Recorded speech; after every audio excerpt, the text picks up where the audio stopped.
آج کے شو میں خطرے کی گھنٹی، زر مبادلہ کے ذخائر 23 ماہ کی کم ترین سطح پر آ گئے۔ ذخائر 190 ملین ڈالر کم ہو کر 10 ارب 30 کروڑ 8 لاکھ ڈالر رہ گئے۔ السلام علیکم، پس پردہ حقائق سنسنی خیز انکشافات پروگرام بے نقاب، میں ہوں آپ کے ساتھ سفان خان۔ آج بلومبرگ میں ایک سٹوری آئی، سٹوری کے اندر لکھا گیا کہ پاکستان کے ڈیفالٹ ہونے کے چانسز سرچ کر چکے ہیں، یعنی بڑھ چکے ہیں۔ اس میں ساتھ ساتھ ذکر ہوا عمران خان صاحب جو کہ ایک کال دے چکے ہیں 20 لاکھ لوگوں کو جمع کرنے کی اسلام آباد میں، اس کا بھی تذکرہ ہوا۔ پاکستان کی ریزرو کی پوزیشن کا بھی اس آرٹیکل میں تذکرہ ہوا ہے۔ ہم نے دیکھا ہے کہ پاکستان کے ریزروز مسلسل گراوٹ کا شکار ہیں، مزید گراوٹ اس میں آئی ہے تقریباً 190 ملین ڈالرز کی۔ دوسری طرف ڈالر کی قدر میں اضافہ روپے کے اگینسٹ مسلسل جاری ہے۔ آج اوپن مارکیٹ میں ہم نے دیکھا کہ ڈالر 194 روپے سے بھی اوپر چلا گیا، انٹر بینک میں تقریباً 193 کے اوپر یہ ہمیں آتا ہوا نظر آیا۔ اب بہت سے اہم سوالات ہیں اس پروگرام میں جو ہم اٹھانے جا رہے ہیں، اور سب میں پہلا کیونکہ جو ڈیفالٹ کے حوالے سے یہ خبر بلومبرگ میں لگی ہے، میرے ساتھ جناب ہارون شریف صاحب جو سابق چیئرمین ہے بورڈ آف انویسٹمنٹ کے، اس سے پہلے SECP اور دیگر اہم اداروں میں، فائنینشیل اداروں میں اہم ذمہ داریاں ریگولیٹری باڈیز میں بھی دے چکے ہیں۔ آپ کا شکریہ ہارون شریف صاحب۔ عبداللہ یوسف صاحب سابق FBR ہمارے ساتھ پروگرام میں موجود ہیں۔ دونوں محترم شخصیات کا بہت بہت شکریہ، آپ نے پروگرام میں جوائن کیا۔ ہارون صاحب یہ بتائیں کہ جو کریڈٹ ریٹنگ ایجنسیز ہماری ہیں، اس طرح کی خبریں جو آ رہی ہیں اور جو ہماری ریزرو پوزیشن ہے، آپ کو لگتا ہے کہ کیا ہماری جو ریٹنگز ہیں ان پر بھی منفی اثر آ سکتا ہے؟ اور خاص طور پہ جن شرائط پر ہم نے قرضے ملٹی لیٹرل یا بائی لیٹرل لیے ہیں بالخصوص، وہ شرائط مزید سخت ہو سکتی ہیں؟ اگر ایسا ہوتا ہے خدا نہ خاصہ تو ریٹنگز بھی خطرے میں ہماری کیا؟ جی سفان خان صاحب بہت شکریہ۔ دیکھیے، جس ہم ایک کنٹینیوس پرپیچوئل انسرٹینٹی پوزیشن میں رہتے ہیں تو ریٹنگ ایجنسیز کا کوشس ہونا بڑا نیچرل، کیونکہ انہیں تو آپ کا ری پیمنٹ کی صورتحال دیکھنی ہے۔ جب آپ کے ریزروز نیچے جا رہے ہیں، کیونکہ جو ہماری حکومت ہے وہ سگنل نہیں دے پا رہی کہ ان ریزروز کے لیے جو ہماری فنڈامنٹل چیزیں ہیں، جیسے ہمارا IMF پروگرام کو سائن کرنا ہے، اس کے علاوہ ہم نے ملٹی لیٹرل سے فنڈنگ لینی ہے، جب ہم وہ سگنل نہیں دے پائیں گے اور ریزروز گرتے جائیں گے، اور اس کے ساتھ ساتھ فیوچر میں سیاسی انسرٹنٹی بڑھتی دکھائی دے گی تو وہ کوشن کے سگنل تو دے گی۔ ریٹنگ کو وہ نیگیٹو کرتے ہیں جب ان کے پاس سالڈ ڈیٹا آ جاتا ہے کوارٹر کا، کیونکہ اس وقت صورتحال اس طرح ہے کہ آپ جو ہے 1 ماہ سے کم کی بھی آپ کے پاس رہ گئی ہے۔ آج سے 30 برس پہلے ہندوستان میں تقریباً 3 ہفتے کے ریزرو رہ گئے تھے، تو جب آپ کے پاس 2 ماہ سے کم کے ریزروز پر آپ آنا چاہتے ہیں تو پھر وہ ریٹنگ کو ریوائز کرنے کا سوچتے ہیں۔ تو ابھی جہاں تک آپ نے کنڈیشنز کی بات کی ہے وہ بہت اہم ہے، میں اس پہ کامنٹ کرتا جاؤں۔ بالکل جی۔ دیکھیے، اس وقت جب ہم اس صورتحال میں آ جاتے ہیں، ہماری بارگیننگ پاور جو ہے وہ ایک نارمل کنٹری سے بہت نیچے آ جاتی ہے۔ تو اس وقت جو IMF کے ساتھ پروگرام کو کنٹینیو رکھنے کا یا اس کو 1 سال بڑھانے کی کنڈیشنز ہیں، میں یہ کوشچن کرتا جاؤں کہ وہ کنڈیشنز بہت زیادہ بیلٹ ٹائٹننگ اور آسٹیرٹی کی طرف مجھے جاتی ہوئی دکھائی دے رہی۔ صحیح، اور یہ آپ کو لگتا ہے کہ ریٹنگ ایجنسیز نمبرز آنے کے بعد ہی ریویو کر سکتی ہیں، اسٹیٹمنٹس جاری ضرور کر سکتی ہیں، لیکن ہارون شریف صاحب جس کرائسس میں ہم پھنس چکے ہیں، عالمی ادارے لکھ رہے ہیں، عالمی جریدے لکھ رہے ہیں ریٹنگز کو خطرہ ہماری ہو چکا ہے، تو اس کرائسس سے نکلنے کے لیے کیا ہمارا سیاسی اور جو بیوروکریسی کا نظام ہے کیا وہ اس قابل ہے؟ ان کے آپ کو نیت نظر آ رہی ہے، کوئی ان کا پلان نظر آ رہا ہے آپ کو؟ مفتاح اسماعیل صاحب کا کوئی پلان نظر آ رہا ہے کہ اس کرائسس سے نکالنے، یا اس پورے سٹرکچر کا سیاسی آپ کو لگتا ہے یہ ڈیلیور کر سکتا ہے، یا یہ it has failed and we have to reinvent this ایوری تھنگ؟ یہ تو جس طرح کے حالات ہو چکے ہیں ہارون شریف صاحب۔ دیکھیے سفان، جو بھی اتنی کمپلیکس ایک کولیشن کی حکومت ہے جی، اس کے اندر ہارڈ ڈیسیشن لینا ہمیشہ مشکل ہوتا ہے، لیکن اس وقت صورتحال یہ ہے کہ ہمارے پاس چوائس نہیں ہے۔ اس حکومت کو فیصلے لینے پڑیں گے، اس حکومت کو IMF کے فریم ورک کے اندر بجٹ بنانا پڑے گا، اور جب آپ بجٹ بنائیں گے، فائنانس بل پاس کریں گے، تبھی آپ کو نوڈ ملے گا آگے چلنے کے لیے۔ کوئی چوائس نہیں ہے تو وہ ان کو کرنا تو پڑے گا۔ ہاں، یہ ان کنڈیشنز کو امپلیمنٹ کر پائیں گے اپنے دور پہ یا نہیں، جہاں پر انٹرنیشنل ایجنسیز آر ورڈ، کیونکہ ابھی تک کو یہ نہیں پتا کہ ان کا ٹینر سال 1.5 چلنا ہے، الیکشن جلدی ہو جانا ہے، کیئر ٹیکر کا مینڈیٹ بہت لمیٹڈ ہوتا ہے۔ یہاں یہ انسرٹنٹیز جو ہے پاکستان کے محور پہ وہ لوگوں کو انٹرنیشنل لوگوں کو ورسم کر رہی ہے. اگر آپ دیکھیے جو ہمارے بائیلیٹرل لونز بھی جو ہم نے ان کو رول اوور کرنے تھے وہ بھی ہولڈ پر ہے اسی وجہ سے. جو انسرٹنٹی ہے سیاسی جماعتوں کو اپنی پاور گیم سے they need to rise above and get things done.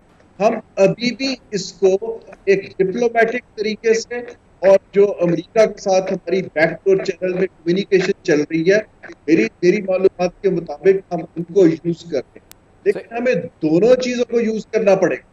ہمیں کنٹینیوسلی جو ہمارے پرائر ایکشنز ہیں اس کے اوپر ایک سالڈ ڈائریکشن دینی پڑے گی, ورنہ جو اپٹمسٹ ہیں جیسے آپ نے ڈالر کی قیمت کی بات کی وہ مارکیٹس کو بالکل ڈسٹروٹ کرتے جائیں گے اور لوگوں کو ایکسپلائٹ. صحیح. اور عبداللہ یوسف صاحب آپ کی طرف آنا چاہوں گا اس بات کو لے کر, کیونکہ ہم نے یہ دیکھا ہے کہ شبر زیدی صاحب بھی تھے اس پروگرام میں ایک دن قبل, اور وہ بار بار یہ کہتے ہیں کہ جو حکومت آتی ہے جو بھی ایف بی آر کا چیئرمین آتا ہے اس کو سب میں زیادہ جو ریزسٹنس آتی ہے وہ ان لابیز کی طرف سے آتی ہے جو ڈاکیومنٹیشن نہیں چاہتے, اور دوسری جو آتی ہے وہ ایگریکلچر ٹیکس کو انفورس کرنے میں آتی ہے. ہم سب جانتے ہیں کہ نون لیگ جو ہے اس کا اپنا جو مین پاور بیس ہے وہ سینٹرل پنجاب ہے, اس میں ہول سیلرز ہیں, ٹریڈرز ہیں. کیا آپ کو لگتا ہے کہ وہ مشکل ٹیکس ریفارمز جس کی بات ہم کرتے ہیں, بازگشت ہے جس کے بارے میں سنتے رہتے ہیں, وہ پاسبل ہے آپ کو لگتا ہے ان حالات میں, اس پولیٹیکل ایٹماسفیئر میں, موجودہ اکنامک انسرٹنٹیز میں, آپ کو لگتا ہے از اٹ پاسبل یوسف صاحب؟ دیکھیں بات یہ ہے کہ جو بھی ہمارے حالات چل رہے ہیں نا ملک کے, اور یہ میں ابھی کوئی ایک اوور نائٹ والی بات نہیں کروں گا, اوور دا ایئرز انفارچونیٹلی وہ ہماری ڈیٹیریوریشن ہی چل رہی ہے ان دا اوور آل اکانومی. تو اب اس میں جو بھی ایفرٹ ریکوائرڈ ہوتا ہے وہ تو ایک آپ کے لیے بہت بڑا چیلنج ہوتا ہے کسی بھی سٹیج کے اوپر آپ کو جب کرنا ہوگا. تو یہ جو بات ہے کہ ہم نے اپنے وہ جو ٹیکس ریفارمز والی بات ہے وہ ایک بڑی بنیادی بات ہے اور بڑی کرٹیکل بات ہے, امپورٹنٹ بات ہے.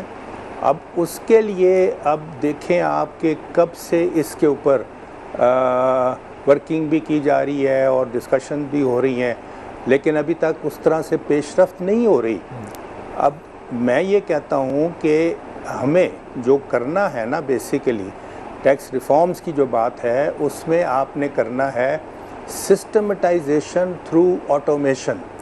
اس میں آپ کا جو سول آئیڈینٹیفائر ہے CNIC, اس کی بیسس کے اوپر اب ہمیں جو بھی ہماری ساری اکانومی کی تھرڈ پارٹی انفارمیشن سورسز ہیں وہاں سے جب انفارمیشن آ جاتی ہے ہمارے پاس, تو اس بیسس پہ جب ہم نے اس کو کنفرنٹ کرنا ہے ٹو دیٹ پرسن, تو ہاؤ کین ہی ڈینائی. ہمارا مسئلہ بنیادی جو ہے نا وہ ہے cash economy, non documented economy is our basic problem. تو اس طریقے سے اگر ہم نے اس کے اوپر فوکس کیا, آٹومیشن والی بات کی, تو اس پہ ڈیفینیٹلی ہم آگے چل سکتے ہیں. اور اس میں وہ جو ٹیکس پیئر بیس میں سبسٹینشل اضافہ جو ریکوائرڈ ہے, اور جو ایک پچھلا جو تھا ایک سروے اس کے مطابق دیر از اے ٹیکس گیپ آف اباؤٹ 70%. یعنی اگر آپ 100 روپیہ کلیکٹ کر رہے ہو تو 70 روپیز آپ کلیکٹ نہیں کر پا رہے. تو اب اس بیسس پہ اگر ہم نے ٹیکس گیپ کو مینیج کر لیا, ختم کر لیا, تو ہمیں ڈیفینیٹلی سبسٹینشل اضافہ ریونیوز میں آنا چاہیے. اور جو مسئلہ ہے ہمارا بنیادی ادھر جو ہمارا آتا ہے فسکل ڈیفیسٹ چل رہا ہے جس کی وجہ سے اتنا ہمارا ڈیٹ میں اضافہ چل رہا ہے, اس کو آپ مینیج کر پاؤ گے, کنٹرول کر پاؤ گے. تو یہ جو اب بات ہے نا ہمارے جو اس میں جو ایفرٹ ریکوائرڈ ہے وہ ایک بہت بڑی بات ہے اور بڑی امپورٹنٹ بات ہے which has to be focused by anybody. It has to be focused. لیکن عبداللہ صاحب یہ بتائیں کہ یہ آپ کو لگتا ہے کہ مفتاح اسماعیل صاحب یا کوئی اور, خاص طور پہ مفتاح اسماعیل صاحب جن کا تجربہ بھی اتنا نہیں ہے, اور دوسری بات یہ کہ ایک چارٹر آف اکانومی جس کی ہم ایک خواب ہی ہے جو سنتے آ رہے ہیں, وہ اس سیاسی ایٹماسفیئر میں وہ تو بن نہیں سکتا. ایک اکنامک ایڈوائزری کاؤنسل بھی ہے وہ بھی بنتی ہے, اس کا پھر اس کے بعد اس کا نام بھی نہیں ہم سنتے, موجودہ دور میں بن چکی ہے, اس میں کچھ بزنس مین ہیں, کچھ اور پروفیشنلز, باقی سیاستدان بھی ڈال دیے گئے ہیں اس میں. تو یہ کرے گا کون یوسف صاحب آپ کے نزدیک, کون آ کے کرے گا یہ سارے کام جو ٹیکس میں کرنے ہیں, جو ایکسٹرنل اکاؤنٹ میں کرنے ہیں؟ Who will do this? کون کرے گا؟ پارلیمنٹ میں یہ بات ہی نہیں ہوتی, پارلیمنٹ میں نہیں بات ہوتی, کون سا فورم ہوگا جو کرے گا سب کچھ؟ دیکھیں یہ تو ایک ہمارے لیے جیسے میں نے کہا ایک بہت بڑا مرحلہ ہے اور بڑا چیلنج ہے, اور یہ جو ہے یہ لانگ ٹرم والی بات ہوگی, یہ کوئی اوور نائٹ والی بات نہیں ہوگی. اب اس کے لیے جو بنیادی ریکوائرمنٹ ہوتی ہے ان مائی ویو, وہ آپ کو کوئی بندہ جو چاہیے اس کی ایک نیت چاہیے ہوتی ہے, پھر اس کی بیسس کے اوپر اس کی ایفرٹ چاہیے ہوتی ہے ٹو گیٹ دا ریزلٹس. تو اب اس میں یہ جو بات ہے کہ کون کرے گا اور کب ہوگا, یہ بات جو ہے نا یہ اس طرح سے کوئی ایسی بات آسان نہیں ہے, and it will also take time. And I hope کہ whatever and whoever is in power is actually going to focus on this matter and try and address this issue, which is a very, very critical and important issue from our national point of view. تو یہ ہم سالوں سے سنتے آ رہے ہیں کہ it is very important and crucial, لیکن جتنی سیاسی جماعتیں آئی ہیں انفارچونیٹلی وہ پالیٹکس میں اور ادھر ادھر ان چیزوں میں رہی ہیں. ہارون شریف صاحب, جو ہمارا ڈیٹ ہے ایکسٹرنل اس میں ملٹی لیٹرل تقریباً کہا گیا سب میں زیادہ 48% ہے, اس کے بعد بائی لیٹرل ہے تقریباً 30%, پھر آپ کا کمرشل لونز ہیں 22%. ابھی ریٹنگز پہ ہم بات کر ہی رہے تھے, خطرات بہت سارے ہیں. ایک آدمی ایک جماعت بار بار شہباز شریف صاحب کہتے ہیں charter of economy, and that seems impossible موجودہ حالات میں. پھر کون ڈرائیو کرے گا یہ سارے اسٹرکچرل جو ڈیسیشنز لینے کے لیے, جو ریفارمز ہیں جو ریوائیو کریں اکانومی کو, کہاں سے ہوں گے فیصلے, کون سا پلیٹ فارم کرے فیصلے؟ کوئی انٹرنیشنل سینیریو کے حساب سے ایگزامپل آپ کا کیونکہ ایکسپوجر ہے, مجھے بتائیں ہارون شریف صاحب. جی شاید آپ کی نظر سے گزرا, میں نے آج آرٹیکل ڈان میں آپ ایڈ میرا چلا ہے جس میں نے یہ آرگیو کیا ہے باقی ممالک جو صورتحال میں ریفارمز کو کیسے کرتے ہیں. تو اس کو سمجھنے کی یہ ضرورت ہے کہ جو ہمیں سیاست نظر آ رہی ہے اس میں تو مجھے ایک ڈیڑھ سال مستحکم ہوتی نہیں دکھائی دے. بیوروکریسی کے اندر نا صلاحیت ہے اور وہ جو ہے انسرٹنٹی کے اندر فیصلہ نہیں کرتے ہیں. اور ایسی صورتحال میں جیسے آپ نے اکنامک ایڈوائزری کاؤنسل کی بات کی ہے, یہ ایک ٹاک شاپس ہیں یا کلب ہے جس کی نہ تو کوئی اکاؤنٹیبلٹی ہے نہ ہی ان کی بات کو کوئی بائنڈنگ ہے کہ سنا جائے.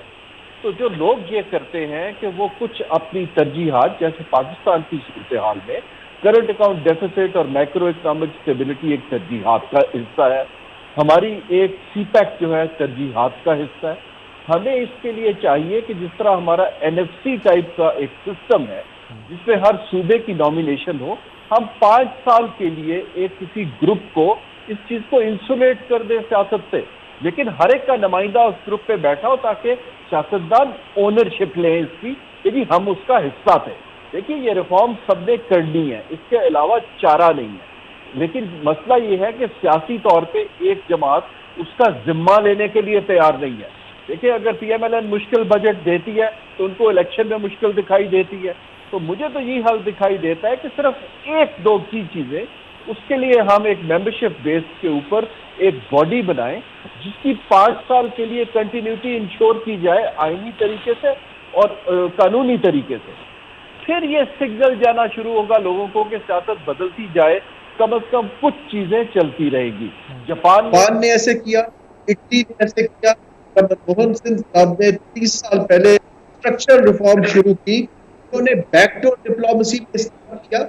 یہ کرنٹ سیاسی جو اس صورتحال ہے پارٹیوں کی, کوئی ایک پارٹی مشکل فیصلہ کرتی نہیں دکھائی دے رہی, اور ہمیں بار بار جیسا آئنسٹائن نے کہا تھا کہ ایک اس ٹیسٹڈ کو بار بار کرنے سے ڈفرنٹ کرنا بے وقوفی ہے. صحیح ہے, لیکن ہارون شریف صاحب ٹائم جو آپ بتا رہے ہیں, جو آپ کمیشن کی بات کر رہے ہیں, جو آپ نے لکھا بھی ہے اس وقت ایک ریفارم کمیشن, گروتھ کمیشن, کتنا ٹائم رہ گیا اب اس کے لیے؟ ہمارے پاس اب ٹائم ضائع کرنے کے لیے بچا ہے؟ جس طرح اجلاس ہو رہا ہے, مفتاح اسماعیل صاحب بالکل کلولس نظر آ رہے ہیں. میں تو ان کی کوئی, آپ نے اگر دیکھا, ہم نے بھی دیکھا, کوئی اسٹیٹمنٹ نہیں آ رہی, نہ اسٹیٹ بینک سے آ رہی ہے. ڈالر کہاں پہنچ چکا ہے لگ یہ رہا ہے. بعض لوگوں کو, تو بعض بزنس کمیونٹی سے میں بات کر رہا ہوں, وہ کہتے ہیں ایسا لگتا ہے کہ کوئی حکومت ہے ہی نہیں. آخر کب تک ہارون شریف صاحب, اور کتنا ٹائم اور ضائع کر سکتے ہیں, کتنا جلدی فیصلے کرنے ہوں گے یہ سارے؟ دیکھیے فیصلہ آپ کو IMF کے پاس جانے کا تو یسٹرڈے کر لینا چاہیے تھا, لیکن صورتحال اس وقت یہ ہے کہ 18 کو تو ان کا بھی مشن آنا ہے. لیکن مفتاح صاحب کے ساتھ مجھے ہمدردی ہے. ایک طرف تو ان کی کولیشن ہے جو ذمہ لینے پر تیار نہیں ہے, دوسری طرف ان کو انسٹرکشنز جو ہیں ان کے کالج لندن سے دیتے ہیں. یہ بہت غلط سگنل ہے اور اس کی ٹائمنگ بڑی غلط ہے کہ آپ کا فائنانس منسٹر جو ہے وہ آتھورائز نہیں ہے فیصلے کرنے کے لیے.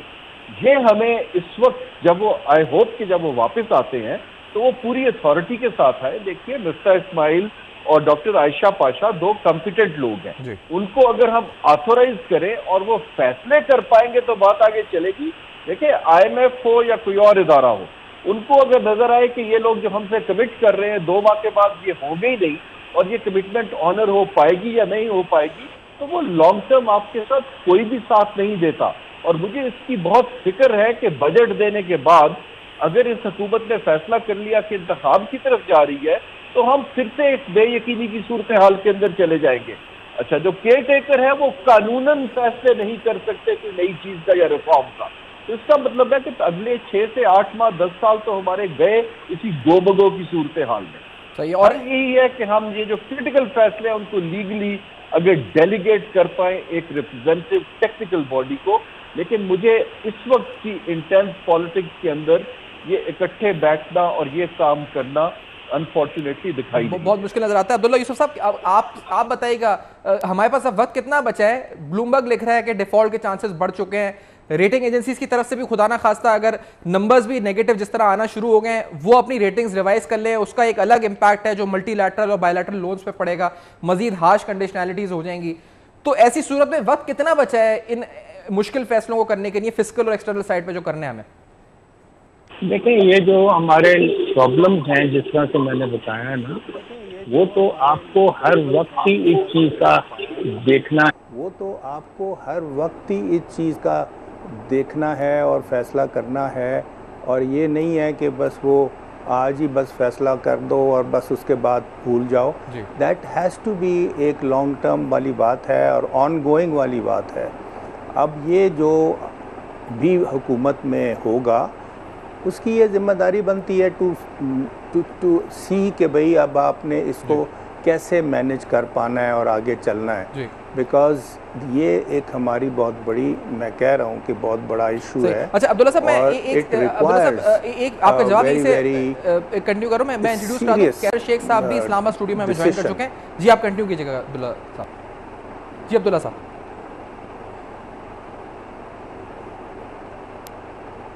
عبداللہ یوسف صاحب آپ کو میری آواز آ رہی ہے عبداللہ صاحب؟ عبداللہ یوسف صاحب جی.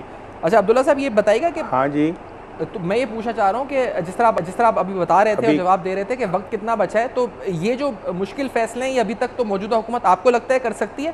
اور خاص طور پہ بہت سے لوگ کہہ رہے ہیں کہ الیکشنز ہو جانے چاہیے, الیکشنز حل ہوں گے یا اور زیادہ سیاسی انتشار ہو جائے گا اور جس سے اور ملک کے حالات بگڑ جائیں گے, کیا ہوگا عبداللہ صاحب؟